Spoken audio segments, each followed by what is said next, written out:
Welcome to Hiring to Firing, the podcast. I'm Tracey Diamond, a partner with Troutman Pepper Locke, and I'm here with my partner and co-host, Emily Schifter. Together, we tackle all employment issues from hiring to firing. Today, we're so excited to welcome as our guest Meg Kelsey, Director, Center for Global Justice at the Regent University School of Law. We're so excited to have you here, Meg, and I know your organization and you have been a big partner of our firm in the past, so we're really glad to have you today. Thank you, Emily. Thank you, Tracey. It's an honor to be here. I'm excited to dive into a topic that I work in every day, but many people don't realize how their work and their lives may intersect with this topic as well. Absolutely. Well, why don't you start by telling us a little bit about yourself and your work as the director at the Center for Global Justice? Sure. So I'm the director of the Center for Global Justice, which is housed within Regent Law School. We're in Virginia Beach, Virginia. And it was launched in 2010 in response to the number of students we had coming who are interested in human rights.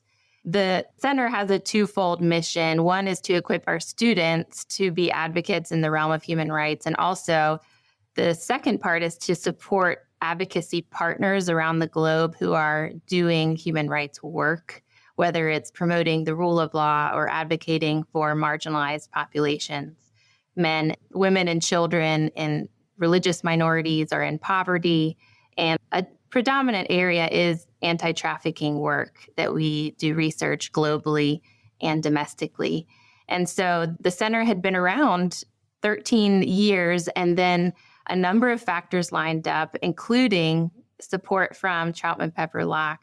Those factors lined up for us to launch a clinic within the center. And that just means for any law students who participated in clinic work, that means we're actually taking cases, kind of operating a law firm within the law school.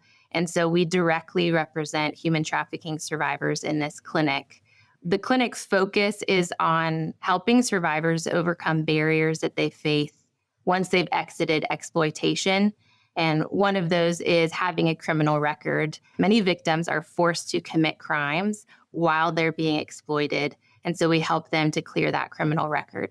It's such important work. So you're the perfect guest for us today because we are going to try and tackle the serious topic of the prevalence of forced labor and human trafficking in employment. I think our listeners might be familiar with this just kind of generally, like you mentioned, it's obviously a grave concern around the world, but I think it does come as a surprise to a lot of people when they learn it's also an issue in the U.S. And where I live in Atlanta, I think it's pretty prevalent. We sit at the intersection of the Interstate 75 and 85, and we have a massively busy airport. And so people are aware of the issue. But I think even when people are familiar with it, they don't often think about how it might affect employers and how it might show up in the workplace. So we're glad to have you on board to shine a light a little bit on this topic. So to get us started, Meg, could you just explain at a high level a little bit about what we're talking about when we talk about forced labor and human trafficking? Sure. And there are a lot of misconceptions, so I love to start at this high level and simply define what it is we're talking about. Human trafficking involves the use of force, fraud, or coercion to deceive or manipulate someone into either commercial sex, so exchanging something of value for sex, or labor, their work. And an easier way to think of this, the three elements, there are a couple different models. One is the AMP model. AMP stands for action, means, purpose. So the action is what is being done. That can be the act of moving or controlling a person, recruiting, harboring, transporting, and sex trafficking. This can also include soliciting or advertising a victim. And within the action, you just need one of those. And so what I'll point out there is that you don't have to move someone. You can harbor or hold someone. And we're seeing an increase across the world in exploitation through online means and online platforms and social media. And so what can happen is someone can be trafficked from their own home without ever leaving a bedroom, leaving their house. And so it's important to distinguish between even the crime of smuggling, which is moving someone across country lines, state lines, and trafficking, which human trafficking does not require the movement of a person. So that's the action, the what. The means is the how, the methods to compel a victim. And that's the force, fraud, or coercion. Force can be physical, it can be sexual abuse, it can be physical confinement. The other two parts of that, the fraud and coercion, are often more prevalent in cases that we see in our clinic and in a lot of trafficking across the US that often people think of. This is a misconception of handcuffs or someone physically restrained. And that's not often the case. There are other means that traffickers use to manipulate and hold someone. And so the fraud can be false promises of jobs, of marriage, of a better life. And the coercion can take a variety of forms as well, threats or debt bondage, psychological manipulation, even document confiscation, which we'll get into. So that's the means, the how. And then the purpose is the why. Unto what? It's the goal of exploitation. And the most simple breakdown is labor or sex. So is it for the services, the work of someone, obtaining their labor, or engaging someone in a commercial sex act? So those are the main three elements that have to be proved, except if the victim is a child and it's a sex trafficking crime. You don't have to prove force, fraud, or coercion. You don't have to prove that middle element because a juvenile cannot consent to commercial sex. So you don't have to prove the middle element, the M or the means. And I just like to point out there's no such thing as a child prostitute, that we should take that out of even our understanding of this issue, because there are no children who are able to consent to commercial sex. So those are the basic three elements of the crime, but it's important to understand human trafficking is not monolithic. It takes many different forms. One nonprofit is the Polaris Project that historically had operated the National Human Trafficking Hotline.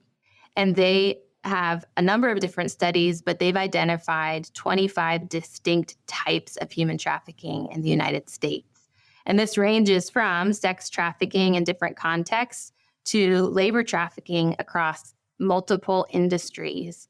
And some of the most common labor trafficking types we see include domestic work, agriculture, traveling sales crews, restaurants, even into beauty services and construction. But each typology, which we'll get into, each typology has different forms of recruitment, different patterns we see, control tactics, and even different victim demographics. So understanding the distinction helps us recognize that trafficking can look very different depending on the context. It's not chains and locked doors. It could be someone working at a nail salon who can't leave because their passport's been taken. And so just to touch on a few global statistics to kind of give the scale of the issue, according to the International Labor Organization and even International Organization for Migration, estimates put the total number of people in modern slavery at any given time at almost 50 million. So 49.6 million people are in modern slavery at any given time across those distinct types of human trafficking. And the International Labor Organization estimates that about 77% of victims are in forced labor and the rest in sex trafficking. So you see the majority is forced labor globally. And human trafficking comes second in terms of a criminal enterprise, comes second only to drug trafficking. And so it is the second most profitable criminal industry in the world, generating an estimated 150 billion in profits annually for traffickers. So when we talk about anti-trafficking work, we are up against an enormous problem. This evil is generating such profits that we can see that it impacts across industries and across the globe. Those numbers are staggering, Meg. It's really quite hard to wrap your arms around them at all. I did want to ask you something that you said that confused me a little bit. You said that, if I understood you correctly, that somebody could be trafficked just from their own home through social media. What's an example of that? How does that work? Sure. So there's a growing awareness of different types of trafficking, as I mentioned. One note is that statistics and identifying victims can be very hard. Statistics are hard to come by and are all estimates. By some estimates, only 1% or less than 1% of victims are ever identified. And that's partly because it's such a hidden crime and can happen in homes, in bedrooms, in families. And there's a growing awareness, even of familial trafficking, where with regards to sex trafficking, almost 50% of child victims in sex trafficking were trafficked by a family member. And the more likely family member to traffic a child is actually the mother, which is really hard to understand. Anyone who is around kids or has kids, that's challenging. But we'll get into who's targeted and vulnerabilities that lead to trafficking. But there's often a number of vulnerabilities that will lead to this, whether it's mental health instability or substance use disorder, that often will be at play in familial trafficking. And so either a child could be trafficked from a bedroom. We've even had a client who was trafficked by her husband in their household. And so she didn't go anywhere. The buyers came into the house. But with growing use of social media, traffickers have access to children and people, men and women, all over the planet through screens and through internet. And so you may be familiar with the term grooming, which is more often applied in sex trafficking, but can also be at play in labor trafficking and recruiting employees. But it's a long game, essentially, that traffickers will use social media and online platforms to develop a relationship with someone. And so a kid could be going to school every day, but then they are having conversations on an app, on a platform over a number of months. And through that conversation, feel like they get to know someone. And it can go a number of different ways. Either often a trafficker will invite, just slowly crossing boundaries until they've crossed so far that there can be blackmail of some sort. So that gets into a little more of the sex trafficking, but those are some examples of how a person doesn't have to go far to be exploited. So this would be a good opportunity to introduce our first clip. Today, we've pulled clips from the Emmy Award-winning show, The Pitt, starring and executive produced by Noah Wiley of ER fame. The series follows emergency department staff through the course of a single 15-hour work shift at the fictional Pittsburgh Trauma Medical Center.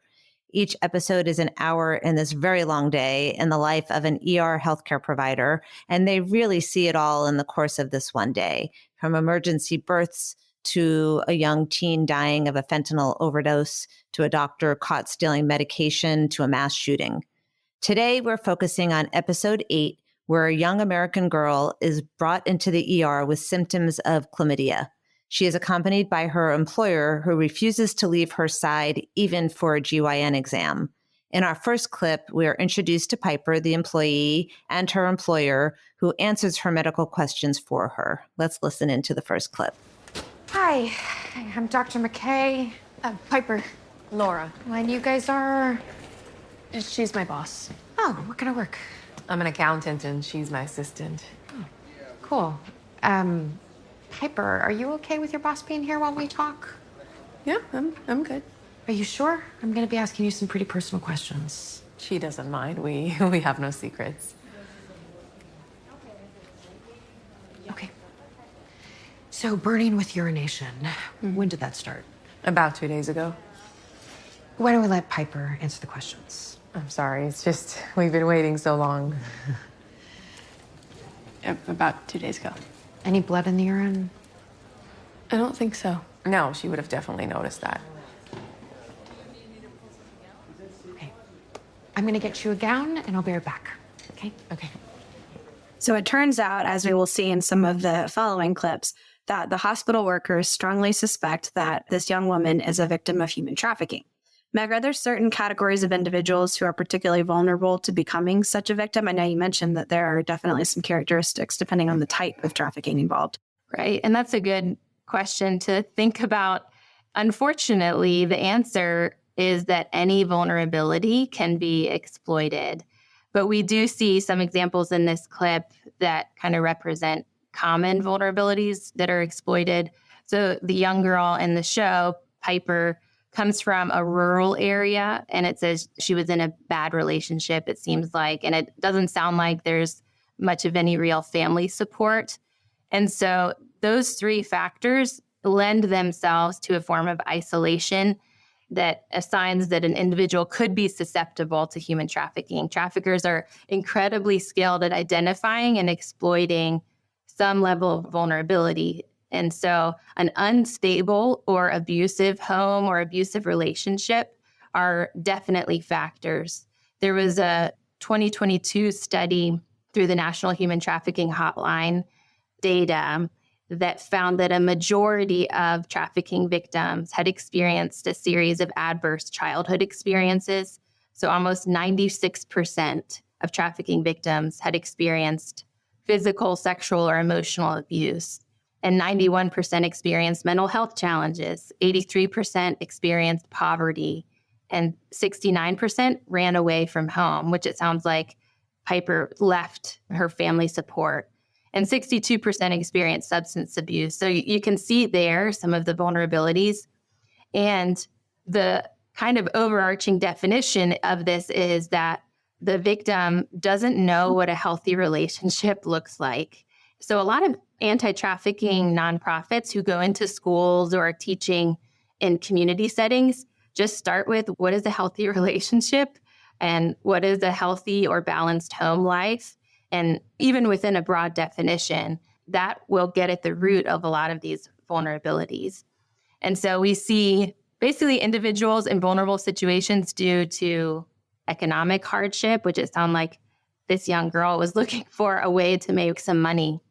And we don't see it in this clip, but another vulnerability that's often exploited is immigration status, or someone who is facing political instability or refugee status. Maybe they're leaving from violence in their home country, maybe leaving due to natural disasters, but a factor that has forced them to be displaced from their family, from their home country. And so those are other factors that are often at play, particularly with labor trafficking. And recent reports have found that migrant workers are 3 times more likely to be exploited through forced labor than non-migrant workers. And so just that lack of roots, the roots to home, roots to home country. And so that insecurity of status, maybe insecurity of not knowing the language, the culture, the lack of access to public services, that all weakens the safety net that a lot of migrants would want. So from an outsider's point of view, for folks that are looking to make sure that those around them or those they've been in contact with aren't victims, what are the signs they should be looking for of an incident that involves forced labor or human trafficking? Yeah, that's an important topic, not just to know what trafficking is, but what does it look like in our communities? And first is just awareness that this is happening in our country and in our state, whatever state you're in, it is happening, and in your city and in your community. And so there are some signs to look for, in addition to recognizing possible vulnerabilities, which we mentioned, someone away from home, someone perhaps in poverty or out of their home country. Persons with disabilities often have difficulty in accessing education and decent work. And so having an eye for someone with disabilities who may have left home or on their own. And this goes back a little bit to the previous question of who might be targeted, and then I'll go into some other red flags. But women and LGBTQI plus individuals are also at increased risk of being subjected to commercial sexual exploitation and labor and runaway and homeless youth. So as well, another vulnerable group would be Native Americans. In some U.S. and Canadian sites, Native Americans represented 40% of those trafficked, despite being only 10% of the population. So you see disproportionate impact. So beyond just being part of a vulnerable group, there are red flags. An analysis of trends of calls received by the Human Trafficking Hotline found that top traffickers, like the highest group that were labeled traffickers, were employers. Almost 43% of traffickers within those calls were employers. And so not being ignorant of the fact that it can be in the labor setting and it can be an employer who is trafficking an employee. After that, it was family members, intimate partners, and others who had recruited online. So one major red flag to look out for is lack of control over their own money or their own wages. Is someone else taking their money or diverting their money? Is someone else being paid rather than the worker? Another red flag is fraudulent recruitment practices. So being promised a job that's too good, sounds too good, or pays more than the rate, or even offering an odd agreement, whether it's to pay off a debt or their really steep recruitment fees are often a red flag. Another issue to look for is unusual living conditions, which we saw and we see in this episode of The Pitt, where workers being housed by their employer is generally questionable if there's some of the other red flags there. So either living with the employer or living in overcrowded, substandard housing. If there's increase in workplace injuries or a pattern of injuries without proper medical treatment, that can be a red flag as well. As well as if the employee's movement is restricted, so they're not allowed to go anywhere by themselves or don't have control over their schedule and where they live. Someone who never seems to be able to leave work or go out independently, that can be a red flag as well. And perhaps one of the most obvious signs is their passport, their document, other identity documents have been taken and are being held by the employer. So the employee does not have possession of their own documents. That is a big concern. And then a few red flags, we may not see these as much in the States, but additional indicators could be someone who appears malnourished and showing signs of physical abuse from work, or if they just seem fearful or anxious. We see anxiety a little bit, and I know we're on an audio podcast, but I was able to watch the Pitt episode, and you can see there's anxiety with this employer. Really, the employee is anxious around the employer and always deferring to another person to speak for them, deferring to them for answers, and not feeling free to communicate even responses that are very personal to them. They feel like they have to defer to someone else. Yeah, so that's a perfect segue to the next clip where we see a couple of those signs. We learn Piper's living with her employer, doesn't have access to her own phone, things like that. So let's take a listen. You from Pittsburgh? 2 hours north, like Mill Village. Okay. You have any family you want to call? I don't have a phone. She can use mine if she needs to. Okay. Lay down. I've never heard of Mill Village. Yeah, nobody has. Population 400. Wow, that's small. Tell me about it. After high school, I had to get out of there. Well, you're lucky you found a job. Any pain around here? Mm-hmm. A little. Okay, sit up for me. You gave us a urine specimen? Hours ago in the waiting room. Okay. Well, I'll find the results and then you might need a pelvic exam. Is that really necessary? It could be. If there's no bladder infection, it's important to check. Okay. And if we do a pelvic, Laura will have you step outside for a minute. I prefer to stay with her for support. Piper, do you want some privacy? No, it's cool. She can stay. Okay. Meg, one thing you had mentioned is that there are certain industries where you tend to see more trafficking or where it tends to be more prevalent. Do you have any examples of those that kind of you've seen in your work? Yes. So forced labor can occur in pretty much every industry, but there are certain industries that have kind of structural characteristics that make them higher risk for labor trafficking. And one is farming or agriculture. It's one of the most vulnerable sectors. For one, it often involves isolated locations where there's not a lot of oversight.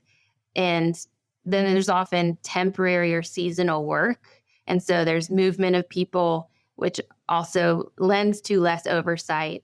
There are often language barriers and workers who have irregular immigration status. And similar with construction and landscaping, it similarly involves mobile work sites and often employ vulnerable workers. Another industry is the hospitality industry. It includes hotels and restaurants. It's another high-risk sector because these businesses often have high turnover and may employ workers with limited English proficiency. and sometimes involve workers who live on site. And so it's harder to track if they're not living with a family or living off site. It's harder to track what's work and what's not and what's going on at work. And we also see trafficking in domestic work. So nannies, housekeepers, caregivers working in private homes. And again, this is particularly insidious because the work is happening behind closed doors, and it's hard to know what's going on unless someone enters the home to see the issues, the abuse, whatever may be going on. So also health and beauty services, including nail salons and massage businesses. IMBs are called illicit massage businesses, and those are hard to regulate because there is a legal business on the front, and then behind the doors of the massage room that they're often usually women who are being forced to work long hours and to break the law. Traveling sales crews is another industry, really just luring people in, say, you can have this incredible job and we're like a family and you're going to make so much money. And then they have to buy in. And so there's a form of debt bondage. They have to pay off this debt. And then carnivals are often common sights as well. And what these industries have in common is some combination of low wages, high turnover, limited regulation or oversight, isolated work conditions, and employment of vulnerable populations. Wow. Okay. Well, that brings us to our third clip. And in this clip, the hospital workers pretend that Piper needs a CT scan with radiation to separate Piper from her employer, who just won't let her be alone with the workers otherwise. And they use this as an opportunity to ask her questions about her employment relationship. Some of your tests are concerning for a kidney stone. Wouldn't that give more pain? Not always. If it's a urine infection with a stone, you'll need to stay in the hospital for some IV antibiotics. What do we have to do? A CT scan of your kidneys. How long is that going to take? I can do it right now. Oh, great. Let's go. I'm sorry there's radiation. You won't be able to stay with her, but we'll be back as soon as the scan's done. You're good with this, right? Yeah, I'll be fine. We'll see you in a minute. So, Laura's an accountant? Uh-huh. How'd you get the job? Online ad. Yeah. Zoom interview. You must be good at math. Not really. So, what do you do for work? I answer the phones, I make appointments, I bring deposits to the bank. You work with spreadsheets? She hasn't taught me that yet. This is where you do the CT? No. We wanted to give you some privacy for your pelvic exam. Laura's gonna be so pissed. Why would she be mad? Piper, you have any concerns you want to talk about? No, just the pain when I pee. Anything you need to tell us about your job or your boss? No, it's all really great. Okay. So it is a red flag here that Piper doesn't have the skills for the accounting job she was hired for and isn't being trained on even basic skills like Excel. And Meg, you alluded to some other red flags that someone may be a victim. If anyone meets someone who they think is a victim of forced labor, what should they do? Yeah, so those red flags are important. If you see something, we're starting to see those signs in the airport. If you see something, to say something. And there are a number of ways to report. One is to call the National Human Trafficking Hotline. It's available 24/7. We can give the number, but also say it out loud here, but it's 1-888-373-7888. And they have services in more than 200 languages. You can also text them. You text help or info at 233-733. And they have trained specialists who can help assess the situation and connect potential victims with services. And reports can be made anonymously. Another excellent resource that's kind of growing technology is the Simply Report app, which you can download on your smartphone. And this app was developed by anti-trafficking organizations in appropriate ways utilizing AI, and it makes it easy to report suspected trafficking. You can take photos or record details and submit a report directly through your phone. And it provides resources and guidance on what to look for. And even if you're not sure that what you're seeing is trafficking, it starts with a chat bot that can, kind of work through the facts that you're reporting, which is helpful. And additionally, many states have their own human trafficking hotlines or task forces that can be familiar, particularly with local resources where you are. For example, here in Virginia, we have the Virginia Human Trafficking Hotline and Virginia Human Trafficking Task Force, and our state police runs a hotline. So it's important to have at least the National Trafficking Hotline plugged in your phone, download the Simply Report app.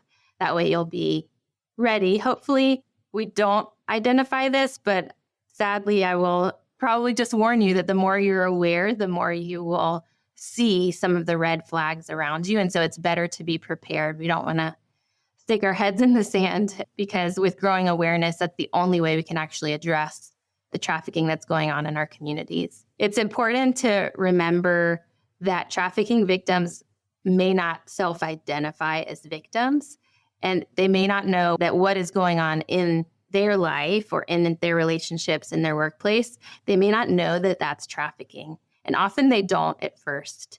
And they may also be distrustful of authorities for various reasons, whether it's fearing deportation or retaliation from their trafficker, just fearing for their own safety. And they've probably often been told as well that if they give up the trafficker, the consequences will be, death or abuse, and that they'll be arrested for crimes they're forced to commit. So it's important to have that awareness. Don't insert yourself. If you think someone is actively in danger, obviously call 911, but it's helpful to call in to report to professionals rather than trying to insert yourself, because often victims need to be approached with a lot of sensitivity. It's crucial. That's a great point. So what laws are in place to protect workers, particularly that employers should be aware of in this area beyond the resources that you mentioned? Yeah, so there are a number of laws at the federal level, and then each state has developed laws to address human trafficking. The primary federal law is the Trafficking Victims Protection Act, or Reauthorization Act, the TVPA, which addresses human trafficking, including labor trafficking and forced labor, and originally focused on criminal liability, but Congress has expanded it to allow civil lawsuits from victims. And that was passed in the year 2000, which isn't that long ago. And since 2000, each state then responded and has passed kind of their own laws, standalone laws to address human trafficking. But the TVPA prohibits, for example, a company from gaining anything of value from participation in a venture which they knew or should have known has engaged in trafficking or labor. And so the should have known standard is critical. It means companies can't simply turn a blind eye to their supply chains, or contractors or hotels cannot ignore what's blatantly happening on their premises. And it's important to understand, while there's the federal trafficking law, state trafficking laws, that human trafficking itself often overlaps with discrimination. And so any laws dealing with discrimination have also been utilized to address human trafficking, such as Title VII of the Civil Rights Act, the ADA, the Age Discrimination and Employment Act. And so these can apply to trafficking situations when exploitation includes discrimination based on protected classes. So, for example, trafficking victims may experience discrimination based on race, national origin, sex. And so these laws can address that, even though it's not explicitly an anti-trafficking law. Or forced labor itself, the labor may involve discriminatory elements. For example, targeting workers based on immigration status, race, or national origin. Meg, can you give us sort of a quick snapshot of some of the larger litigations or agency cases that you've seen? Sure. So before we even had the TVPA, which was passed in 2000, there was a massive, basically a labor trafficking case, which was the first recognized case of modern slavery in the U.S. since slavery was abolished. This was in 1995, the El Monte tie garment slavery case. And that one was in El Monte or El Monte, California, at a residential complex that was converted to a garment factory. And the victims were Thai nationals, mostly women, who were recruited and held captive for almost 7 years in these residential duplexes. They were forced to work by sewing clothing up to 22 hours a day. So ridiculous hours. They were surrounded by razor wire and armed guards. They could not leave. They were physically detained, and they had no contact with the outside world, limiting contact either to share that they needed help or even to learn that what was happening to them was a form of slavery. And even when they wrote letters, those were censored. So all of these kind of effects and ways that traffickers operate to exploit vulnerabilities. And so there was a massive coalition, federal and state, that they coordinated on an agency raid. It was 5 a.m. that they broke in and were able to rescue these women. And so that was before the TVPA was passed, but that really started a lot of the discussion and awareness of what was happening. This isn't just international. This isn't abroad and over there. This is in our borders, in our country. There are men and women being exploited. And so it led to TVPA, which also includes different types of visas, the U and the T visas for trafficking victims, and other anti-sweatshop laws in California. So that was before the TVPA passed. And since then, there has been federal prosecution. Overall, the statistics show that federal prosecutions are more often in sex trafficking cases than labor trafficking. But there's kind of, again, increasing awareness of how to identify the labor trafficking. And it's not just through DOJ and federal prosecution, but also with the discrimination laws. The EEOC has the kind of the civil rights violation approach. They're not bringing trafficking cases directly because that's the DOJ territory, but they're pursuing civil rights violations that often exist within trafficking situations. And the EEOC has provided guidance recognizing that trafficking victims may face workplace discrimination. And so one case under Title VII, EEOC versus Global Horizons, is a agriculture industry case with, again, Thai farm workers. And they were recruited into Hawaii and Washington and charged a recruitment fee that they had to repay. And so a form of debt bondage with increasing debt that they would never be able to pay off. And so putting up their homes and basically all of their livelihood to get to the U.S. When they arrived, we see some of the common factors. Their passports were confiscated immediately, forced to live in unsafe, overcrowded housing, subject to abuse, threatened deportation. The company retaliated by reporting the workers themselves, to immigration authorities. And the workers were trapped. They had massive debt and no documents in a foreign country.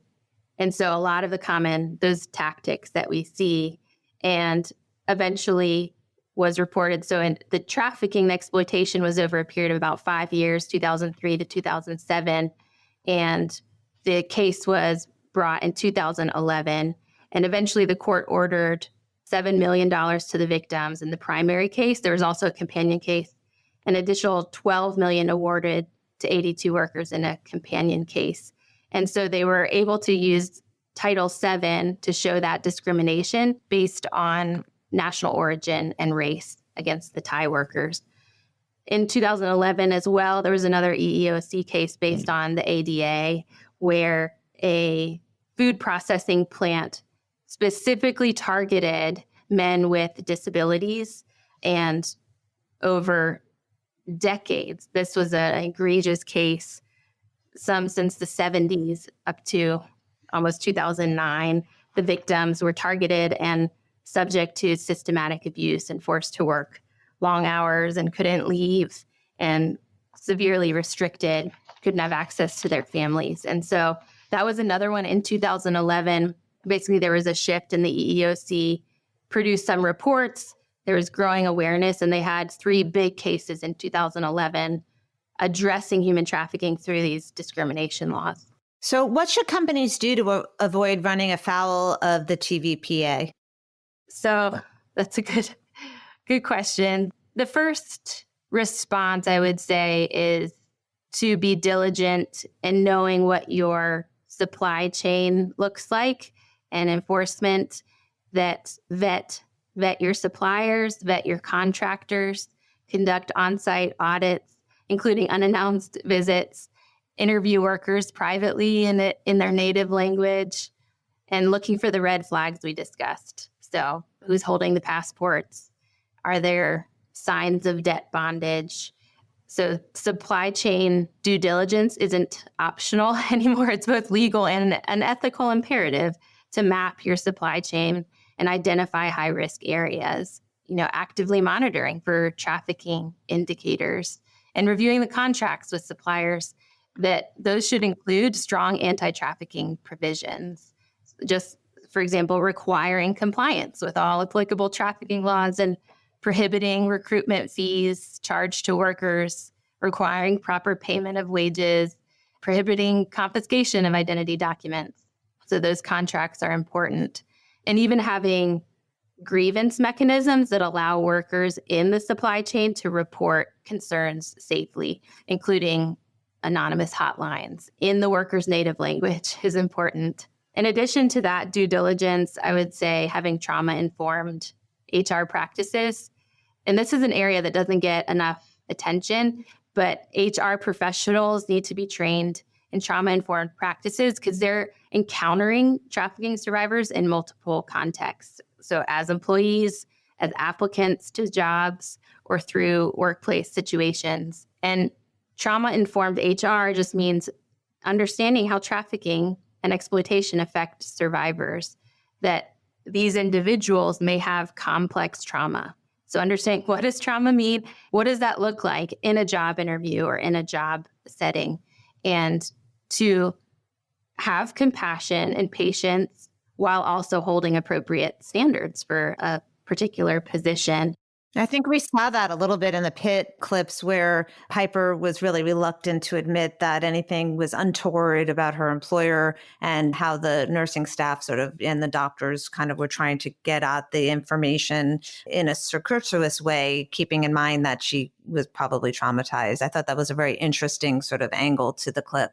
Right. Understanding that she's going to be distrustful of others and she doesn't know who to trust and who actually cares about her, because there's been such a disorientation of, I thought it was my family, but they weren't there for me. And I think it's this employer because at least they're giving me something, or giving me a house to stay in. And I don't know what normal employment looks like. And so it can be so complicated to parse through who is trustworthy. And so just understanding that a victim who's been through that, it may take time to build rapport or to trust. And for HR professionals as well, to know how to respond if they suspect an employee is currently being trafficked. So not only identifying those red flags, but responding. And this requires sensitivity. Like we mentioned, that victims may not self-identify. You can't just confront someone and expect them to disclose, because they may fear retaliation or may not recognize that their situation is trafficking. So instead, like in the episode, provide information so that they can learn a little more. If the victim is resisting kind of this implication, then all you can do is give information and educate that what they're going through might be defined as trafficking. And so providing those resources and having HR prepared to know how to respond if they're seeing some of those red flags. Yeah. So the bottom line for our employer listeners is the buck doesn't just stop with your own workforce, where, most employers will think, of course, we're not trafficking our employees, so our obligation is complete. And that's not the case. You really need to dig deeper and make sure that your supply chain is not, or that you're not inadvertently allowing your supply chain to engage in these activities. So Meg, super important discussion here. We really thank you for joining us today. Thank you. Thank you for our listeners for listening in, and we'd love to hear from you. Shoot us an email. Let us know what you think. Thanks so much. Copyright Troutman Pepperlock, LLP. These recorded materials are designed for educational purposes only. This podcast is not legal advice and does not create an attorney-client relationship. The views and opinions expressed in this podcast are solely those of the individual participants. Troutman does not make any representations or warranties, expressed or implied, regarding the contents of this podcast. Information on previous case results does not guarantee a similar future result. Users of this podcast may save and use the podcast only for personal or other non-commercial educational purposes. No other use, including without limitation, reproduction, retransmission, or editing of this podcast may be made without the prior written permission of Troutman Pepper Locke. If you have any questions, please contact us at troutman.com.